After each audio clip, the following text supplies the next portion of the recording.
Hello दोस्तों, आप सभी का स्वागत है इसके टेक्निकल क्लासेस में। तो चलिए दोस्तों, आज बात करेंगे यूपीपीसीएल टीजी2 2021 का प्रीवियस पेपर पे। और फर्स्ट शिफ्ट का सारा प्रश्न को जो है वीडियो के माध्यम से हल करा चुके हैं। और साथ ही साथ जो यानी कि सेकेंड शिफ्ट में क्वेश्चंस पूछा गया है, तो आज से स्टार्टिंग है। तो अभी तक अगर आप लोग हमारे चैनल को सब्सक्राइब नहीं किए हैं तो चैनल को सब्सक्राइब जरूर कर दीजिएगा। और जितना स्टूडेंट वीडियो देख रहे हैं, प्लीज़ आप लोग एक एक शेयर जरूर कर दीजिएगा, क्योंकि अगर आप लोग शेयर करते हैं तो यानी कि अगर एक लाइक हमको मिलता है तो मोटिवेशन यानी कि हमको काफ़ी ज़्यादा मिलती है। तो इसलिए प्लीज़ आप लोगों से निवेदन है कि ज़्यादा से ज़्यादा आप लोग सपोर्ट कीजिए, चैनल को सब्सक्राइब कीजिए, वीडियो को ज़्यादा से ज़्यादा शेयर कीजिए, ताकि मेरे पास जितना कंटेंट है, ठीक है, आप लोगों तक मैं पहुंचाने का प्रयास हमेशा करता रहूं। तो चलिए 2021 का शिफ्ट 2 का पहला प्रश्न से स्टार्ट करते हैं। पहला प्रश्न दिया है, चुंबकीय अभिवाह के सृजन का विरोध डैश होता है। देखिए दोस्तों, यानी कि सृजन, यहाँ पे जो शब्द डाल दिया है सृजन, और यहाँ पे स्टूडेंट यानी कि कंफ्यूज हो जाएंगे, ठीक है। लेकिन यानी कि यहाँ इससे यानी कि कंफ्यूज नहीं होना है, क्योंकि कोई कोई वर्ड जो होता है और एग्जामिनर जो देता है वो स्टूडेंट को कंफ्यूज होने के लिए ही देता है। और चुंबकीय अभिवाह कह रहा है, ठीक है। तो चुंबकीय अभिवाह में अगर हम देखेंगे दोस्तों, जो विरोध डालता है, ठीक है, जो विरोध विरोध डालता है उसे रिलेक्टेंस कहते हैं। क्या कहते हैं? रिलेक्टेंस कहते हैं, ठीक है। जो विरोध डालता है रिलेक्टेंस कहते हैं। तो किस में भाई? तो ये यानी कि चुंबकीय परिपथ में, ठीक है, चुंबकीय परिपथ में। अगर विद्युत परिपथ की अगर बात किया जाए, ठीक है, तो यहाँ जो विरोध डालेगा वो रेसिस्टेंस डालेगा, ठीक है, रेसिस्टेंस डालेगा, ठीक है। यहाँ पे विद्युत परिपथ में जो डालेगा रेसिस्टेंस डालेगा, और चुंबकीय परिपथ में जो डालेगा वो रिलेक्टेंस डालेगा, ठीक है। और रिलेक्टेंस को प्रतिष्ठम्भ कहते हैं। अपोजिट भी पूछ लेता है कि यानी कि रेसिस्टेंस का अपोजिट क्या होता है, तो रिलेक्टेंस होता है। ये ध्यान में रखिएगा, ठीक है। चलिए आगे बढ़ते हैं नेक्स्ट क्वेश्चन पे। आज का अगला प्रश्न दिया हुआ है कि 60 हर्ज की आवृत्ति वाले किसी यंत्र का आवर्तकाल क्या होगा? कितना हर्ज वाले? तो 60 हर्ज वाले का, है ना।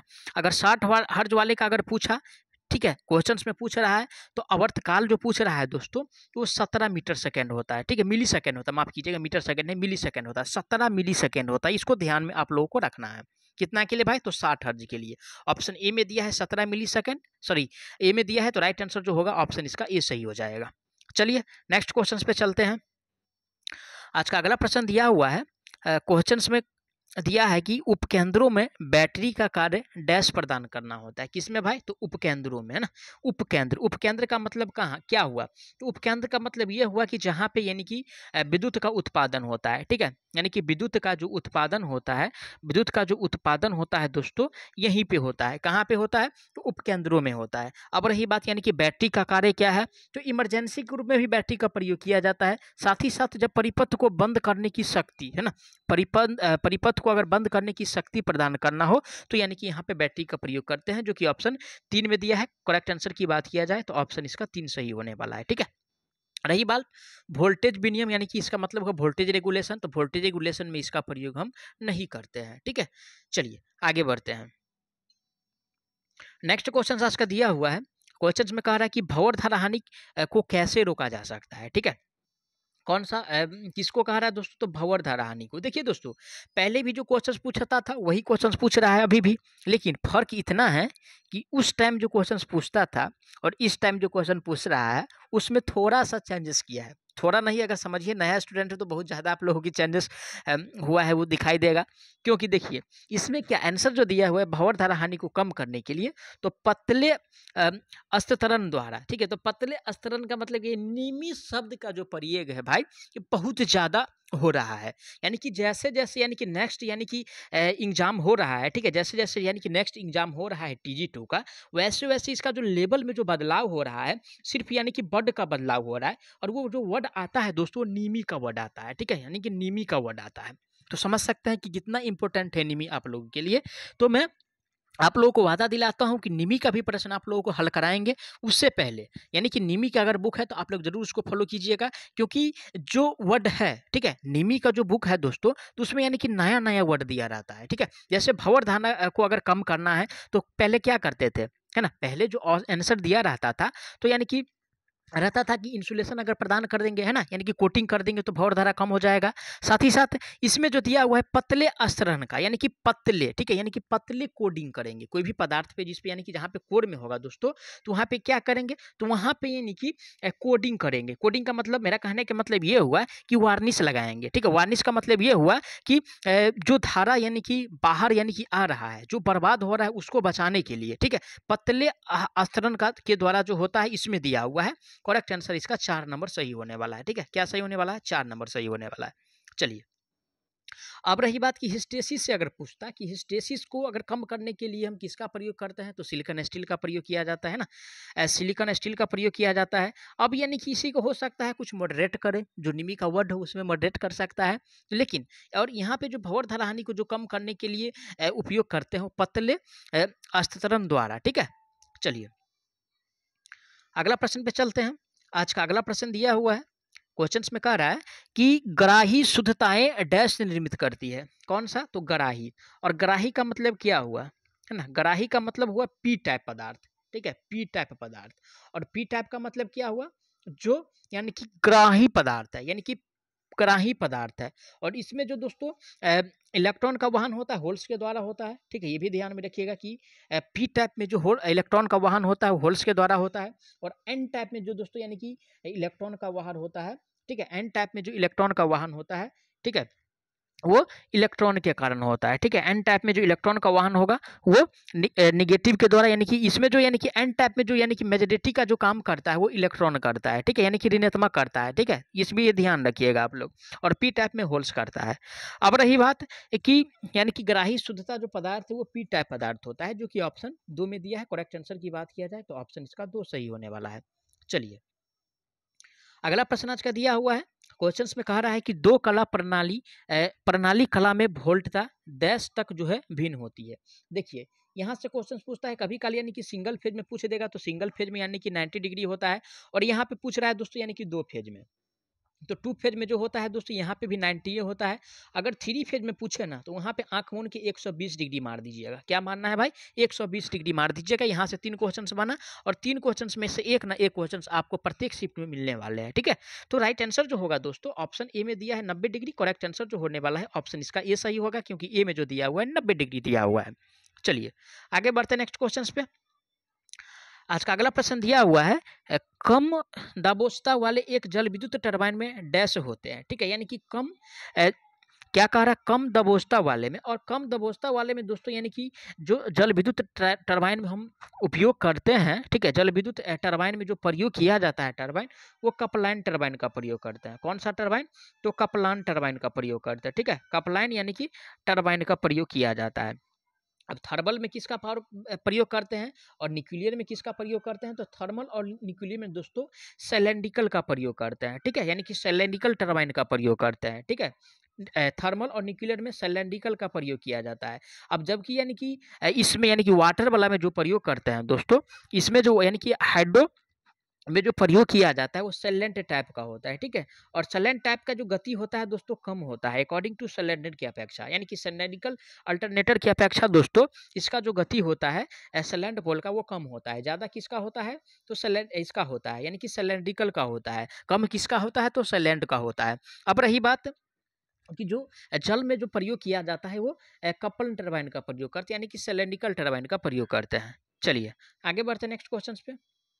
देखिए, न्यूमेरिकल है, और न्यूमेरिकल का फिर से मैं आप लोगों को बता दूं कि जितना प्रश्न है न्यूमेरिकल का, मैं सभी प्रश्न को जो है एक वीडियो में हल कराने का प्रयास में करूंगा, ठीक है। वैसे इसका अगर आंसर चाह रहे हैं तो डायरेक्ट आंसर बन जाएगा, है ना। क्या कह रहा है कि संधारित्र का अधिकतम वोल्टेज पाते क्या होगा, यानी कि 10,000 दिया हुआ है, ठीक है, 10,000 दिया हुआ है। इसको गुना करना है कितना से भाई? तो 0.04 से गुना कर दीजिए, ठीक है। अगर उड़ाइएगा तो नीचे 100 आ जाएगा, ठीक है। 2 जीरो से 2 जीरो कैंसिल हो गया। 100 के अगर 4 से गुना करते हैं तो 400 वोल्ट आने वाला है, ठीक है, 400 वोल्ट आने वाला है, ठीक है। तो ऑप्शन 400 दिया भी है, यानी कि सही। तो राइट आंसर इसका यानी कि 4 नंबर सही हो जाएगा, ठीक है। लेकिन मैं जितना न्यूमेरिकल है मैं इस वीडियो में भी बोल रहा हूँ, और जितना यानी कि न्यूमेरिकल यानी कि शिफ्ट 1 में पूछा गया था और जो शिफ्ट 2 में पूछा गया है, मैं एक वीडियो में कोशिश करूंगा हल कराने का, ठीक है। एक या 2 वीडियो हो, ठीक है, जितना न्यूमेरिकल हो वो एक साथ कराने का प्रयास करूंगा, ठीक है। आज का अगला प्रश्न दिया हुआ है, क्वेश्चंस में कह रहा है कि स्थिर भार के लिए एक तुल्यकालिक मोटर की आर्मेचर धारा और छत्र धारा के बीच ग्राफ कैसा होता है। ठीक है, तो तुल्यकालिक मोटर में आर्मेचर धारा और छत्र धारा, ठीक है, ठीक है, आर्मेचर धारा, ठीक है, आर्मेचर धारा और छत्र धारा, ठीक है, आर्मेचर धारा और छत्र धारा, ठीक है, आर्मेचर धारा और फील्ड करंट, ठीक है, फील्ड करंट, और इस दोनों के बीच जो ग्राफ जो दोस्तों बनता है, ठीक है, वो भी ग्राफ बनता है। किस टाइप का बनता है, तो भी वक्र खींचा जाता है इस दोनों के बीच, ये ध्यान में रखिएगा। तो राइट आंसर किस में दिया है, भी वक्र। तो ये जो दिया हुआ है दोस्तों 4 नंबर में दिया है। करेक्ट आंसर की बात किया जाए तो ऑप्शन इसका 4 सही होने वाला है। चलिए अगला प्रश्न आज का दिया हुआ है, क्वेश्चंस में कह रहा है कि निम्नलिखित में से कौन सा जल विद्युतीय केंद्र नहीं है। ठीक है, यानी कि जल विद्युतीय केंद्र कौन सा नहीं है। तो देखिए सबसे पहले मैं बता दूं कि कोयना, कोयना जो है यानी कि सबसे बड़ा है ना, सबसे बड़ा यानी कि कोयना जो है दोस्तों यानी कि सबसे बड़ा, ठीक है, सबसे बड़ा हाइड्रो पावर प्लांट है कोयना में। ठीक है, उसके बाद नागा अर्जुन में भी हाइड्रो प्लांट है, कोयना में भी है और भाखड़ा नगर में भी है। ठीक है, लेकिन तारापुर में जो ऑप्शन बी में जो कह रहा है कि न्यूक्लियर पावर प्लांट है तारापुर में। कौन सा, न्यूक्लियर पावर प्लांट है। ठीक है, न्यूक्लियर पावर प्लांट है। ठीक है, ये ध्यान में रखिए कि तारापुर में न्यूक्लियर पावर प्लांट है। तो ऑप्शन इसका बी सही हो जाए, क्योंकि नहीं वाला पहचानना था। करेक्ट आंसर ऑप्शन इसका बी सही हो जाएगा। चलिए आगे बढ़ते हैं नेक्स्ट क्वेश्चंस पे। ये भी न्यूमेरिकल है, इसको भी नेक्स्ट क्वेश्चंस में जो है यानी कि नेक्स्ट वीडियो में जो है इसको हल कराने का प्रयास करेंगे। ये छोटा ही न्यूमेरिकल है, 1/2 मीटर जो दिया हुआ है इसको फ्रीक्वेंसी में सिर्फ बदल देना है। तो जानते हैं कि एफ बराबर क्या होता है। ठीक है, 1/t होता है, उस फार्मूला पर बैठा दीजिएगा, बनने वाला है भाई। देखिए अगला प्रश्न आज का दिया हुआ है, क्वेश्चंस में कह रहा है कि परिपथ वियोजक सामान्य रूप से निम्न में से किस दोष पर निर्धारित होते हैं। ठीक है, क्या कह रहा है दोस्तों, परिपथ वियोजक। परिपथ वियोजक का मतलब क्या हुआ, सर्किट ब्रेकर। और सर्किट ब्रेकर दोस्तों जो दोष का निर्धारित होता है वो सममित होता है। ठीक है, सममित पे होता है। ठीक है, ऑप्शन किस में दिया है, सममित। तो ऑप्शन यानी कि 4 में दिया हुआ है भाई। करेक्ट आंसर की बात किया जाए तो ऑप्शन इसका 4 सही हो जाएगा। आगे बढ़ते हैं नेक्स्ट क्वेश्चंस पे। ये भी न्यूमेरिकल है, इसको भी स्किप करते हैं, वैसे इसको वैसे ही घटा देना है। क्या कह रहा है, देखिए छोटा छोटा न्यूमेरिकल है। यदि एक प्रेरणी मोटर की वायु अंतराल शक्ति और यांत्रिक विकसित 20 किलोवाट है और 6 किलोवाट है, तो घूर्णन ओमीय हानि क्या होगा। तो देखिए दोस्तों, यानी कि जो यांत्रिक शक्ति दिया हुआ है, यानी कि क्या अंतराल शक्ति और यांत्रिक, तो अंतराल शक्ति में से है ना, अंतराल शक्ति में से दोस्तों क्या करना है, माइनस कर देना है यांत्रिक विकसित शक्ति या विकसित शक्ति। डायरेक्ट लिखिए, विकसित शक्ति को माइनस कर देना है। तो अंतराल या शक्ति कितना दिया है, 20 किलोवाट दिया है। तो 20 में से 6 को अगर घटाते हैं तो बराबर में 14 किलो बढ़ता है ना, 14 किलोवाट बढ़ता है। राइट आंसर भी दिया है 14 किलोवाट, जो कि ऑप्शन डी में दिया है। करेक्ट आंसर ऑप्शन इसका 4 नंबर सही होने वाला है। आगे बढ़ते नेक्स्ट क्वेश्चन पे। आज का अगला प्रश्न जो दिया हुआ है, क्वेश्चंस में कह रहा है कि किसी परिणामित्र का प्रेरणिक प्रतिघात किस प्रचलन पर निर्भर करता है। कौन सा भाई, तो प्रेरणिक प्रतिघात। और प्रेरणिक प्रतिघात जो डिपेंड करता है दोस्तों, वो क्षरण अभिवाह पे डिपेंड करता है। किस पे, क्षरण अभिवाह पे डिपेंड करता है। ठीक है, अभिवाह पे डिपेंड करता है। ठीक है, क्षरण अभिवाह पे डिपेंड करता है, जो कि ऑप्शन बी में दिया है, क्षरण अभिवाह। राइट आंसर की बात किया जाए तो ऑप्शन इसका 2 सही होने वाला है। तो चलिए नेक्स्ट क्वेश्चन की ओर आगे बढ़ते हैं। नेक्स्ट क्वेश्चन आज का दिया हुआ है, निम्न में से किस मशीन के लिए जो है घूर्णी चुंबकीय क्षेत्र की अवधारणा अच्छी है। ठीक है, तो यानी कि घूर्णी जो चुंबकीय क्षेत्र की अवधारणा है, और सबसे अच्छा जो है दोस्तों वो इंडक्शन मोटर का है। किसका है भाई, तो इंडक्शन यानी कि इंडक्शन मोटर का है। ठीक है, इंडक्शन मोटर का है। ऑप्शन किस में दिया है, इंडक्शन मोटर। ऑप्शन 4 में दिया है, प्रेरण मोटर। राइट आंसर जो होगा दोस्तों ऑप्शन इसका 4 सही होने वाला है। ठीक है, चलिए 18 नंबर क्वेश्चन पे बात करते हैं। आज का 18 नंबर क्वेश्चन से दिया हुआ है कि 3 कला मोटर के गतिहीन अवस्था होने पर सरपन का मान क्या है। देखिए सरपन का मतलब स्लिप होता है। क्या होता है, स्लिप होता है, जिसको एस से दर्शाते हैं।